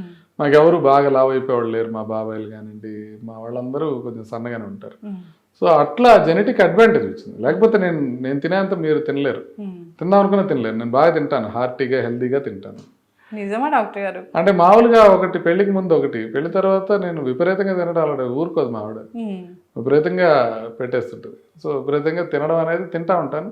బట్ ఇద్దరం కలిసి పొద్దునే జిమ్కి పోతాం, రోజు 1 గంట జిమ్ చేసుకుంటాం. సో బాడీ కానీ మెయింటైన్ చేసుకోవడం కానీ, ఫిట్నెస్ మెయింటైన్ చేసుకోవడం కానీ ట్రై చేసుకుంటాం. మాలాగా ఎప్పుడైనా స్వీట్స్, కూల్ డ్రింక్స్ అట్లా తీసుకుంటాం? అన్ని కూల్ డ్రింక్స్ అయితే ఆపేసాను, చాలా కాలం అయిపోయింది. స్వీట్స్ ఎప్పుడన్నా ఇంక మాకు మా అత్తగారు, మా ఫ్యామిలీస్లో ఎవరి బర్త్డే అయినా, ఎవరి మ్యారేజ్ డే అయినా, ఏ దేవుడి బర్త్డే అయినా, ఏ దేవుడి మ్యారేజ్ డే అయినా మాకు ముందు పొద్దున్నే పాయసం పెడుతుంటారు. ఇక్కడే ఉంటారా వాళ్ళు కూడా? వాళ్ళు కూడా ఇక్కడే ఉంటారు. మా పేరెంట్స్ ఇక్కడే ఉంటారు, మా ఇన్లాస్ కూడా ఇక్కడే ఉంటారు. దగ్గరలోనే వేరే ఇంట్లో ఉంటారు. సో వాళ్ళు ఒక స్వీట్ తెచ్చి పెడతా ఉంటారు. ఇంక నేను బతిలాడాను, ఇంక నాకు పెట్టకండి ఇట్లా, నాకు షుగర్ తెచ్చేటట్టున్నారు మీరు అని. సో అందుకని కట్లైలు చేసి సంవత్సరానికి కొన్ని రోజులు మాత్రం ఇప్పుడు స్వీట్స్ వస్తున్నాయి. బట్ స్వీట్స్ తింటాను నేను, నాకు స్వీట్స్ అంటే చాలా ఇష్టం. మన రిచువల్స్ అన్ని ఫాలో అవుతారా డాక్టర్ గారు మీరు? అన్నీ ఫాలో అవుతాం, ఏం ఫాలో అవ్వకుండా ఉండవు అన్నీ. చాలు అంటే కొద్దిగా భోగి పళ్ళు పోయటం దగ్గర నుంచి దీపావళి రోజు దీపాలు వెలిగించడం దాకా, టపాసులు పిల్లలు మానేశారు మాకు కాల్చడం, అందుకని దీపాలు వెలిగించడం వరకు అన్నీ. ఇంకా గణేష్ చతుర్థి రోజు అయితే నేనే, వినాయక చవితి రోజు నేనే చదువుతా, మొత్తం పూజ అంతా నేనే చేస్తా. ఆ రోజు కూర్చొని మొత్తం ఆ పుస్తకం మొత్తం చదివి ఆ రోజు నేనే చేస్తాను. సో అట్లా అన్నీ ఇంట్లో ఉంటాయి. మా ఆవిడ అయితే ఇంకా మనకి సర్వధర్మ సమానత్వం, మనం హిందూ ట్రెడిషన్స్ ఎడ్ చేస్తున్నాం, మనం క్రిస్మస్ ట్రీ పెడదాం ఈసారి, అట్లా కూడా చేస్తాం. సో అన్నీ కూడా అంటే స్టాంచ్ రిలీజియన్స్తో మేము ఉన్నప్పటికీ కూడా మిగతా రిలీజియన్స్ని కూడా గౌరవించడం అది చేస్తాం. మాకు ఇప్పటికి రంజాన్ రోజు బిర్యానీ, షీర్ కుర్మా వస్తాయి. సో వాటిని కూడా సెలబ్రేట్ చేసుకుంటాం. అన్ని రకాలుగా కూడా ఈక్వాలిటీ ప్రకటిస్తాం. చక్కగా చెప్పారు డాక్టర్ గారు. అంటే ఇన్ని గాడ్స్ ఉంటే ఒక ఫేవరెట్ గాడ్ ఉంటారు కదా, ఎవరు మీకు? నాకు అందరూ మెయిన్ నాకు ఇష్టమేదంటే హనుమాన్ అంటే నాకు చాలా ఇష్టం. నేను హనుమంతుడి భక్తుడిని. అట్లాగే నాకు కాళికాదేవి అన్నా కూడా చాలా భక్తి ఎక్కువ ఉంటుంది. బట్ ఒకళ్ళని నేను చూస్ చేసుకోవాలంటే నాకు నా ఇంటలెక్ట్ అడ్డం వస్తుంటుంది. నా ఇంటలెక్ట్లో నేను భావించేది ఏంటంటే అందరూ ఒకటే పరబ్రహ్మ స్వరూపం ఒకటే అనేది నాకు గట్టిగా నమ్ముతాను. సో ఇవాళ నేను ఇప్పుడు గణేష్ని ప్రేమించడం, లేకపోతే ఆంజనేయుని ప్రేమించడం అట్లా ఏం లేదు. చిన్నప్పుడు ఆ సినిమాలు చూసి ఆంజనేయుడి మీద కొంచెం ఎక్కువ మక్కువ ఉంటుంది. కానీ ఇవంతా ఒక సూపర్ న్యాచురల్ థింగ్ మన గైడ్ చేస్తుంది అనేది గట్టిగా నమ్ముతాను. ఇప్పుడు సర్జరీ చేసేటప్పుడైనా సర్జరీకి వెళ్ళే ముందైనా ఏదైనా అంటే నమ్మకము మనల్ని ఒక శక్తి నడిపిస్తుంది, మనం డాక్టర్లము ఇట్లా ఉంటుందా డాక్టర్ గారు? మీరు ప్రే చేయడము అట్లా ఏమైనా ఉంటుందా లోపల మనసులో అనుకోవడము? నేను ఎప్పుడు ప్రే చేసినా కూడా నేను నాతో పాటు ఉన్న వాళ్ళందరూ సుఖశాంతులతో విద్యాభివృద్ధులతో కలకాలం జీవించేటట్టు ఉందండి అని కోరుకుంటాను. ఎస్. సో అది దాంట్లో అట్లా చేసుకుంటాను. కానీ పర్టికులర్గా ఈ పూజ చేయటం, పేషెంట్కి ఏదైనా చేసే ముందు పూజ చేయటం అట్లా చేయను, మనసులో అనుకుంటాను, మనసులో ఉంటుంది అంతే. డాక్టర్ గారు ఇప్పుడు జనరల్గా ఇప్పుడు ఇంత పెద్ద హాస్పిటల్ పెట్టారు, ఫైన్ మీరు ఇంకా నెక్స్ట్ లెవెల్కి వెళ్ళాలంటే ఏమనుకుంటున్నారు? ముందు సిస్టమ్స్ అనేవి స్ట్రీమ్లైన్ చేసుకోవాలి మనకి. అంటే అన్ని పద్ధతి ప్రకారం నాకు కావాల్సినంత ఇష్టంగా జరగాలి. అది ఇంకా జరగడానికి టైం పడుతుంది. పీపుల్ కావాలి నాకు, అది ఇంకా ప్రాపర్గా చేసుకుంటున్నాను. అది చేసుకున్న తర్వాత ఇంకా అవసరమైతే దీన్ని ఎక్స్పాండ్ చేయటం కానీ ఇంకా పెద్ద హాస్పిటల్ పెట్టడం కానీ అవసరమైతే చేస్తాను. బట్ ప్రస్తుతానికి మాత్రం అంత లేదు నాకు. నాకు ఏంటంటే మన దగ్గరికి వచ్చిన వాళ్ళని ముందు జాగ్రత్తగా చూసుకోవడం అనే దానిపైన ఇంకా ఇంకా ఇంకా ఇంకా బెటర్ చేయాల్సిన అవసరం ఉంది. అది చేసుకుంటాను. అంటే జనరల్ క్వశ్చన్ ఇది. అంటే జనరల్గా మనం ఎక్కడైనా వెళ్ళినప్పుడు పెద్ద పెద్ద హాస్పిటల్స్ వెళ్ళినప్పుడు చాలా టెస్టులు రాస్తే డాక్టర్ల మీద ఒకలాంటి అపనమ్మకం ఉంటుంది. డాక్టర్ గారు టెస్టులు అనేది మనుషులకు అవసరమే కదా, అవసరాన్ని బట్టే రాస్తారా? ఇంకా ఆల్టర్నేటివ్ మెడిసిన్ డాక్టర్స్ని డిఫరెంట్ వాళ్ళని నేను ఇంటర్వ్యూ చేసినప్పుడు మెడికల్ మాఫియా అనేది వాడుతూ ఉంటారు, అట్లాంటిది ఉంటుందా? అంటే నిజంగా మెడికల్ మాఫియా అంటే ఒక ఆర్గనైజ్డ్ ఒక ఇవాళ ఈ మాఫియాకి హెడ్ ఒక ఆయన, దాని కింద ఒక నలుగురు, లేకపోతే దృఢకాయలు ఫోన్ చేస్తే వచ్చి కొట్టేవాళ్ళు, ఇట్లా మెడికల్ మాఫియా అనేది నాకైతే ఎక్కడ కనపడ్డా. అట్లాంటిది ఏమీ ఆర్గనైజ్డ్ లేదు. ఇన్ఫ్యాక్ట్ డాక్టర్లు హాస్పిటల్ అంతా లీస్ట్ ఆర్గనైజ్డ్ పీపుల్ నేను చూడలా. అంటే మీరు ఒక సమ్మె చేయాలన్నా ఒకటి చేయాలన్నా అసలు ఎవరు కలిసి రారు. ఇప్పుడు మీరు ఆరోగ్యశ్రీ డబ్బులు గవర్నమెంట్ చాలా రోజులు రిలీజ్ చేయలేదు అనుకోండి, అన్ని హాస్పిటల్స్ కలిసి ఆపవు. ఒక హాస్పిటల్ ఆపితే ఇంకొక హాస్పిటల్ చేస్తుంటారు, వీళ్ళకి యూనిటీ రాదు. అందుకని అందరూ వీళ్ళని ఫుట్బాల్ ఆడుకుంటుంటారు. అందుకే ఒక మాఫియాని పెట్టి వాళ్ళని తిడతా ఉంటారు. బట్ నిజంగా మాఫియా అనేది లేదు. కాకపోతే మీరు అన్నట్టు కొన్ని చోట్ల ఎక్కువ టెస్టులుగా జరగటం కానివ్వండి, అనవసరమైన ట్రీట్మెంట్లు జరగటం కానీ ఇవన్నీ జరుగుతున్నాయి. జరగటం లేదని నేను అన్ను, ఖచ్చితంగా జరుగుతున్నాయి. కొన్ని రకాలుగా ఎట్లా జరుగుతాయంటే ఇప్పుడు టెస్టులు ఎట్లా ఉంటాయంటే, ఇప్పుడు కార్డియాలజిస్ట్ దగ్గరికి ఒకళ్ళు వచ్చారు, కార్డియాలజిస్ట్ దగ్గరికి వచ్చి ఈయన వెళ్ళిపోయిన తర్వాత ఈయన కార్డియాక్ ప్రాబ్లంతో ఏమైనా అయితే చాలా చెడ్డ పేరు వస్తుంది, అందుకోసమని కంప్లీట్గా రూల్ అవుట్ చేద్దాం అన్న దృష్టిలో ఉంటారు. అట్లా గ్యాస్ట్రెంటాలజిస్ట్ వచ్చారు, ఈయనకి రేపొద్దున అల్సర్ వచ్చి లోపల బ్లీడ్ అయితే అన్న ప్రాబ్లం ఉంటుందేమో అని ముందే చేసుకో. ఒక డిఫెన్సివ్ మెడిసిన్ అంటే మన క్లినికల్గా మనం ఆలోచించిన దాన్ని బట్టి కాకుండా ఒకసారి కన్ఫర్మ్ చేసుకుందాం, అయ్యో మనం తప్పు కాకూడదు అన్న దృష్టితో మిస్ అవుతామని చెప్పి ఒక డిఫెన్సివ్ మెడిసిన్తో టెస్ట్లు ఎక్కువ అవుతుంటాయి. సో పోను ఇప్పుడు ఎట్లా ఉంటుందంటే మెడికల్ లీగల్ ఇష్యూస్ ఎక్కువైపోయినప్పుడు ఇప్పుడు ఒకరి దగ్గరికి వెళ్ళి మిస్ అయిపోయారు వాళ్ళు అని అంటే కనుక కోర్టులో కూడా క్వశ్చన్ చేసే అవకాశం ఉంటుంది. కాబట్టి లేదు, మేమంతా పద్ధతి ప్రకారం ఇవి చేసుకుంటూ వచ్చాం, వీటన్నిటిలో కూడా మాకు తెలియలేదు అని చెప్పడానికి వీలుగా కొన్ని టెస్టులు ముందే ఎక్కువ చేసుకోవడం అనేది జరుగుతుంది. ఓకే, అయితే జనరల్గా అయితే అట్లాంటిది ఏమి ఉండదు. మాఫియా లాంటిది విడిగా అయితే ఏం లేదు, అదొక పెద్ద అపోహ. మెడికల్ మాఫియా అంటే ఏదో ఒక మాఫియా లాగా ఉంది, అంత ఆర్గనైజ్డ్ క్రైమ్ అట్లయితే ఎవరు ఉండరు. అట్లా ఎవరు కనపడలే నాకు, ఇంకా వాళ్ళు నన్ను అప్రోచ్ కాల. కూడా ఎందుకంటే ఛాన్స్ ఉంటుంది, మాఫియాలో ఉండాలి లేకపోతే నేను చంపేస్తా అన్నాళ్ళు ఎవరు రాలేదు, ఇప్పుడు ఎవరు పట్టించుకోలేదు. అయితే డాక్టర్ గారు మీ హెల్త్ చెకప్స్ అంటే ఇయర్లీ వన్స్ మాలాగే చేసుకుంటారా, ఎట్లా ఉంటుంది? చాలా నెగ్లెక్ట్ ఉంటుంది, డాక్టర్స్ ఎవ్వరు కూడా కరెక్ట్ గా చేసుకోరు. మొన్నే ఏజీ హాస్పిటల్లో ఒక టాక్ కోసం నన్ను పిలిచారు, preventive checkups what when how frequent అని. దాన్ని నేను చెప్తా ఉంటే అక్కడ ఉన్న డాక్టర్లందరినీ నేను ఒకటే అడిగాను, మీలో ఎంతమంది వార్షిక టెస్టింగ్ చేయించుకున్నారు అంటే దానిలో 20% మందే చేయించుకున్నారు, 80% మంది డాక్టర్లు ఏమీ టెస్టులు చేయించుకోలేదు. సో మాకు కూడా ఎప్పుడన్నా సడన్గా గుర్తొస్తే అప్పటికప్పుడు చేయించుకుంటాము, లేకపోతే బిజీగా ఉన్నామని చెప్పే ఒక సాగుతో చేయించుకుంటాం. అందుకే డాక్టర్లు ఒక 10 ఏళ్ళ ముందు చచ్చిపోతారు, సామాన్య ప్రజల కన్నా డాక్టర్లు ఒక 10 ఏళ్ళ ముందు చచ్చిపోతారు. ఒకటి ప్రివెంటివ్ చెకప్ చేయించుకోకపోవడం, రెండోది మాకెందుకు వస్తుందిలే అనుకోవడం, మూడోది వచ్చినా కూడా నాకు తెలిసి ఇది నాకు అది కాదు అని అనుకోవడం, నాలుగోది మనకి కంప్లీట్గా ఓవర్ భయం అనమాట. అంటే కాంప్లికేషన్స్ రావచ్చు, మనం టెస్ట్ చేసుకున్నాం ఏదైనా బయటపడుతుంది దాని ట్రీట్మెంట్ తీసుకునేటప్పుడు ఏదైనా కాంప్లికేషన్స్ రావచ్చు, మనం ఇప్పుడు బాగానే ఉన్నాం కదా అని ఇట్లా నెగ్లెక్ట్ చేయడం. సో మానసిక ఒత్తిడి చాలా అధికంగా ఉండటం, డాక్టర్లందరికీ మానసిక ఒత్తిడి ఎక్కువగా ఉండటం, నిద్ర కూడా ఉండదు కదా డాక్టర్ గారు. కొంచెం డెఫినెట్గా నిద్ర డిస్టర్బెన్స్. ఇప్పుడు మీరు నమ్మరు, జనవరి నుంచి ఆల్మోస్ట్ ఒక 15 మంది హార్ట్ అటాక్లతో వచ్చారు, only pulse heart super speciality. So ఇంకా ఇంకా హైదరాబాద్ వ్యాప్తంగా ఎంతమంది ఉన్నారు చూడండి హార్ట్ అటాక్లు వచ్చిన వాళ్ళు. సో చాలా పెరిగినాయి హార్ట్ అటాక్లు. సో వీళ్ళకి వచ్చినప్పుడు ఎప్పటికైతే అప్పుడు రావాల్సిందే, నైట్ అయినా అర్ధరాత్రి అయినా ఎప్పుడైనా రావాల్సిందే. సో అట్లా కొంత స్ట్రెస్ ఉంటుంది, కొంత విరామం సరిగ్గా దొరకదు, దాంతో ఖచ్చితంగా హార్ట్ అటాక్లు డాక్టర్లకు ఎక్కువ ఉంటాయి, డాక్టర్లు తొందరగా చచ్చిపోతారు. సో చూసిన వాళ్ళు ఏమనుకుంటారంటే చూడండి ఆయన చెప్పేదంతా అబద్ధం, ఆయనే ముందు చచ్చిపోయాడు అంటే కాదు, ఆయన చెప్పే మాట నిజమే, ఆయన పాటించడానికి ఆయన కుదరట్లా అంతే. అట్లా చేయించుకోండి డాక్టర్ గారు టెస్ట్లన్నీ. నేను ట్రెడ్మిల్ టెస్ట్ చేసుకున్నాను నేను రీసెంట్గానే, ఒక 13 నిమిషాలు నడిచాను ట్రెడ్మిల్ పైన, బాగా నడిచాను, బాగానే ఉంది. బేసిక్ టెస్ట్లు అయితే చేయించుకుంటాను, నేను చేసుకుంటాను. ఇంటర్వ్యూలు చేసి జనరల్గా నాకు కూడా భయం అవుతుంటుంది డాక్టర్ గారు. అంటే మీకేమో కాన్ఫిడెన్స్ ఉంటుంది, నాకేమో భయం వచ్చేసింది. చిన్న లక్షణం కనిపించగానే వెంటనే వెళ్ళి ఈసీజీ, మీకే ఒక 5-6 సార్లు ఈసీజీ పెట్టానా? అట్లా భయపడే వాళ్ళు కూడా ఉన్నారు కదా డాక్టర్ గారు, దాన్ని ఏమంటారు అసలు ఆ కండిషన్ని? హైపోకాండ్రియా అంటారు. అంటే భయపడే వాళ్ళని, ఇట్లా మనకి లేకపోయినా కూడా మెడికల్ ప్రాబ్లం ఉందని భయపడే వాళ్ళని హైపోకాండ్రియోసిస్ అంటారు. మాకు కొంతమంది చాలా మంది పేషెంట్లు, ఒక ఆయన ఉండేవాడు, నాకు పేరు చెప్పడం ఎందుకంటే, ఆయన రోజు ఈసీజీ చేయించుకునేవాడు. రోజు ఈసీజీ చేయించుకునేవాడు, వచ్చి పడుకున్నాడు. అందరికీ హాస్పిటల్ క్లినిక్లో అందరికీ తెలుసు, ఆయన వస్తున్నాడంటే పడుకోబెట్టి ఒక ఈసీజీ తీసేసేవాడు, ఊరుకునేవాడు కాదు, కూడా చేసేవాడు ఈసీజీ తీసేదాక. అప్పుడప్పుడు కనీసం ఒక 4-5 రోజులకు ఒకసారి వచ్చి ఎక్కువ టెస్ట్ చేయించుకునేవాడు. అది కూడా నేనే వెళ్ళి చూడాలి. చూసి ఆయన ఇష్టం, ఆయన ఎంతో కొంత డబ్బులు ఇచ్చేసి వెళ్ళిపోయాడు, బట్ నేను చేయాలి అంతే.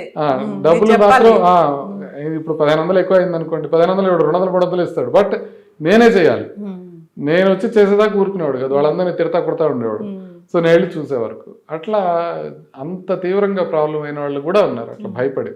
సో అదే హైపోకాండ్రియోసిస్ అంటే ఊరికే భయం ఉండదు, వాళ్ళకి రీఅష్యూర్ చేసినప్పుడు కొంతమేరకు బెటర్ అవుతారు. రీసెంట్గా మీ వీడియోలో నేను ఒక షార్ట్ వీడియో పెట్టారు, ఒక డాక్టరే న్యూరో సర్జన్, అంత బాగానే ఉన్నా చనిపోయారు ఎందుకు డాక్టర్ గారు? ఆయన నాగ్పూర్లో చనిపోయారు, ఆయన బాగా ఫేమస్ న్యూరో సర్జన్ ఇక్కడ. బట్ ఆయన ఏమేమి టెస్టులు చేసుకున్నారు అనేది కంప్లీట్గా బయటికి రాలేదు. ఇప్పుడు మనకి ఈసీజీ ఒక్కటి చేసుకున్నది నార్మల్ ఉన్నంత మాత్రాన మనం బాగుందని అనుకోవడానికి, ఈసీజీ ఒక్క దాంట్లో కంప్లీట్గా తెలియకపోవచ్చు. ఎక్కువ కానీ ట్రెడ్మిల్ కానీ ఇవి కూడా చేసుకొని చూసుకున్నప్పుడు మనకు తెలుస్తుంది. ట్రెడ్మిల్ కూడా బాగుండి ప్రాబ్లం వచ్చేవాళ్ళు చాలా అరుదుగా ఉంటారు, అంటే 1,00,000 మందిలో ఒకళ్ళు అట్లా ఉంటారు. సో అందుకని రొటీన్ టెస్టింగ్లో మనం ఈసీజీతో పాటు ఎక్కువ టీఎంటీ కూడా చేయించుకుంటే సాధ్యమైనంత వరకు ప్రాబ్లమ్స్ లేకుండా ఉంటాయి. టీఎంటీ అంటే బాగా అక్యురసీ అథెంటిసిటీ ఉన్న టెస్ట్? లేదు, టీఎంటీ అనేది బెటర్ టెస్ట్, యాంజియోగ్రామ్ అనేది కంప్లీట్ అథెంటిసిటీ అంత అవసరం లేదు. యాంజియోగ్రామ్ అనేది ఇన్వేజివ్ టెస్ట్ కాబట్టి అది అక్కర్లేదు, మనం టీఎంటీ వరకు చేసుకుంటే చాలు. ఎస్, చాలా చక్కటి ఇన్ఫర్మేషన్ డాక్టర్ గారు. ఇన్ఫర్మేషన్ కాదు, మంచి ఇంటర్వ్యూ ఇది. నేను 6 years వెయిట్ చేసే తర్వాత తీసుకున్నాను, పేషెంట్స్ వస్తున్నారని ఇప్పుడు ఆపేయాల్సి వస్తుంది. సో డాక్టర్ గారు, మీరు అంటే జనరల్గా అందరికీ కూడా నిర్దేశకులే, ఒక మంచితనం, మంచి మనసున్న డాక్టరు, ఎప్పుడైనా వెళ్ళాలి పల్స్ హార్ట్ సెంటర్కి, మా ప్రాణాలు నిలబడతాయి అనే పేరు తెచ్చుకున్న డాక్టరు. సో ఈ జర్నీ ఇలా కంటిన్యూ అవ్వాలి, నిండు 100 ఏళ్ళు మీరు చల్లగా ఉండాలి. Thank you so much doctor గారు, ధన్యవాదాలు. ధన్యవాదాలు.